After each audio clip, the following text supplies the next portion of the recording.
بسم الله الرحمن الرحيم الحمد لله رب العالمين والصلاة والسلام على رسوله محمد وعلى آله وأصحابه أجمعين أما بعد فأعوذ بالله من الشيطان الرجيم بسم الله الرحمن الرحيم قل إن كنتم تحبون الله فاتبعوني يحببكم الله وقال تعالى ومن يطع الله ورسوله فقد فاز فوزا عظيما وقال تعالى ومن يطع الله والرسول فأولئك مع الذين أنعم الله عليهم من النبيين والصديقين والشهداء والصالحين وحسن أولئك رفيقا وقال النبي صلى الله عليه وسلم تركت فيكم أمرين ما إن تمسكتم بهما لن تضلوا بعدهما أبدا كتاب الله وسنتي. So my dear brothers and sisters, in the last two classes we have learnt about Muwatta of Imam Malik rahimahullah ta'ala and Sahih of Imam Bukhari. So al-Muwatta, as I mentioned in the class al-Muwatta, that is the first most authentic work on the hadith and the fiqh done by Imam Malik rahimahullah ta'ala.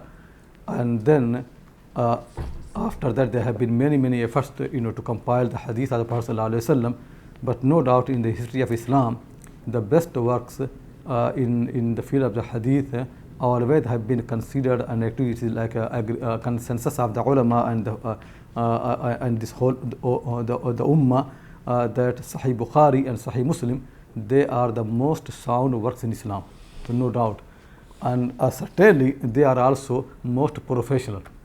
So Sahih Bukhari and Muslim, if you look study them properly, you can see they are highly professional works in Islam. Sahih Bukhari is much more sophisticated because Imam Bukhari rahimahullah ta'ala at the same time he tries to do more than one thing, not only to bring the most authentic hadith, but also to do fiqh and ijtihad and to prove that this sound hadith, they are enough for our religions. So he makes effort to derive many rulings from the same hadith, and that's why he has scattered same hadith in so many different chapters, different places of the book. But Sahih Muslim, it is like Sahih Bukhari, very professional, but at the same time at the way of muhaddithin, meaning it is easy for the people to understand Sahih Muslim. What Imam Muslim does, he brings in every chapter the most authentic hadith. He starts the chapter, then after that he brings supportive isnad, which support same hadith in the way as muhaddithin have been doing. So you can learn from his way that what is the best isnad, what is the secondary isnad, and how to organize them properly to right order. So this book is the best book to teach you the methodology of the muhaddithin in authenticating the hadith and organizing the hadith material and putting them in the right order. And that inshallah I'll make effort to explain throughout the day in much more detail as much as possible inshallah. But before that, one thing is important. Just think that why these people they are so keen to compile the most authentic hadith of the Prophet sallallahu alaihi wasallam. For the word of Allah subhanahu wa ta'ala, there is Quran. So in the Quran, no doubt nobody can change the Quran, and the Quran is safe, protected by Allah subhanahu wa ta'ala. But for the hadith of the Prophet sallallahu alaihi wasallam, that is the duty of this ummah. And it is very easy for the people to corrupt the hadith. And also, if they don't want to corrupt, at least they can do mistakes, they can forget many things. There can be intentional or unintentional mistakes in the hadith of the Prophet sallallahu alaihi wasallam. So that's why there has been need from very beginning that we should compile hadith in a way that we bring the most sound one, the most authentic one. Because if people don't base their religion on the authentic arguments and evidence, then it is not guidance. Like for example, if you want to live a healthy life, so what is the best way? Best way basically is to consult doctor to find out the healthy food, healthy diet. And if you don't feel well, then you go to a doctor, who that he is expert and he can help you. But you never can do that. You eat whatever you like, and you go to any doctor, anybody prescribe anything you can take from him. If you do like that, then you're going to ruin your health. You're going to harm your health. So similarly, in the religion, it is very important that you take the guidance from Allah and His Messenger. And guidance from Allah is the book of Allah subhanahu wa ta'ala, and guidance from Messenger is the most authentic hadith of the Prophet sallallahu alaihi wasallam. If people don't care about that and they think it is enough to be pious, means the fear of Allah subhanahu wa ta'ala, but follow anything, that is not guidance. It is not true piety. It is basically deceiving. Like you can see, like, recently we had, people have been celebrating 15th night of the 15th Sha'ban, and actually there are so many celebrations in Islam happening. Look properly that this religion is a guidance from Allah subhanahu wa ta'ala. Why don't we make effort to take the guidance from the Quran and Sunnah? And look in the life of the Prophet sallallahu alaihi wasallam, what has been more important for him? The only night the Prophet sallallahu alaihi wasallam made effort actually is night of the Qadr, Laylatul Qadr. There is a whole surah about that, and the Quran hinting to that, and there are so many hadiths in Sahih Bukhari, Muslim. Now we are discovering new nights which nobody knew. The Prophet sallallahu alaihi wasallam had no idea about that night. The companions never had anything about that. Imam Abu Hanifa, Malik, Shafi'i, Ahmad Hanbal, all those people who are much more pious than us, they never had. So we just want to invent things in Islam and base our religion on those weak things. And when you explain to the people, they say it is allowed to follow weak hadith in the fadail, but this is not fadail, because you are making these things a hukm. You are saying it is mustahab or masnoon or sunnah, not only fadail. Fadila basically means there is some a ruling already established in Islam, and then there are some virtue for that ruling where they are not so strong, so some people allow you can follow. The reason is because you are not adding anything new in Islam. For example, 2 rak'ah Fajr prayer, 2 rak'ah before Sunnah before the Fajr, that is already established in Islam. It is based on the authentic hadith. Now, if there is a weak hadith about the virtue of these 2 rak'ah, some people will not mind, because by following that virtue, that hadith, you don't add anything to Islam.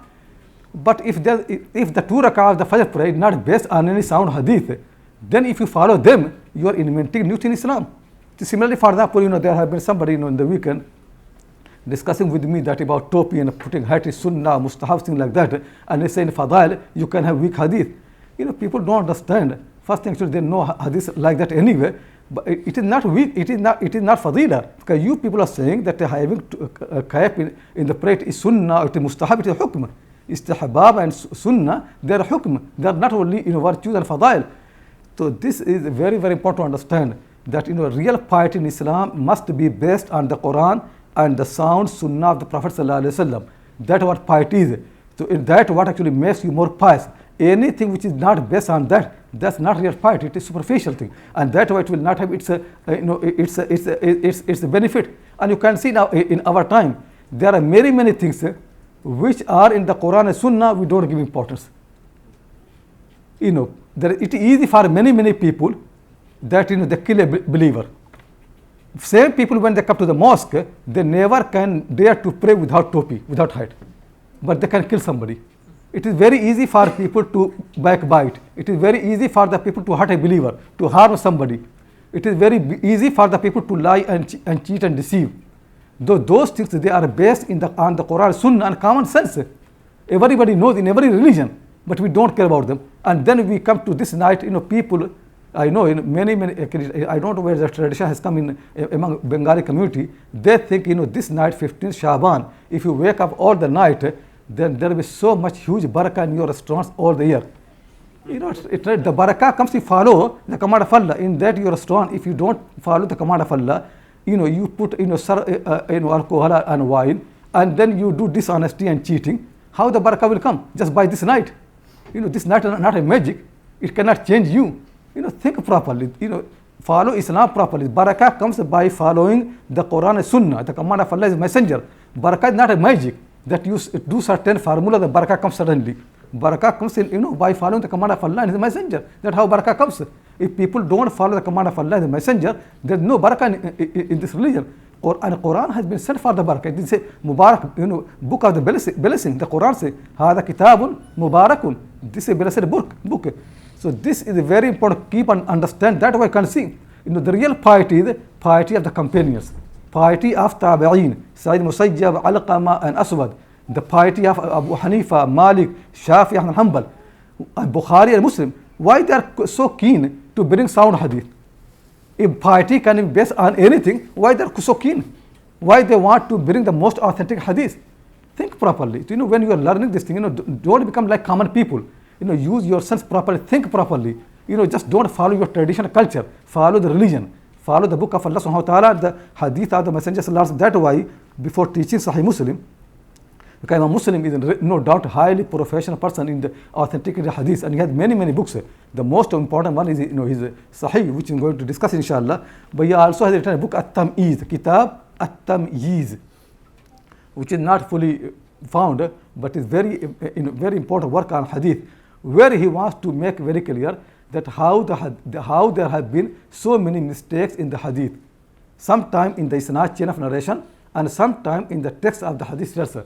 And those mistakes are not by ordinary people. Mistakes are done by Imam Malik, by Sufyan Thawri, by Tabi'in, by Tabi'in. And he points to you that what mistakes are. Like an academic person, he is not scared of the big name Sufyan Thawri and Malik, so we can't dare to try. No, because he wants to prove to you that science of hadith, it is science. You learn it, then you know what authentic means, what non-authentic means. You can do what yourself. If Imam Malik does a mistake, you can be able to find out the mistake. If Sufyan Thawri does the mistake, you can be able to find the mistake. It is not a mystery. Science of hadith is not a mystery.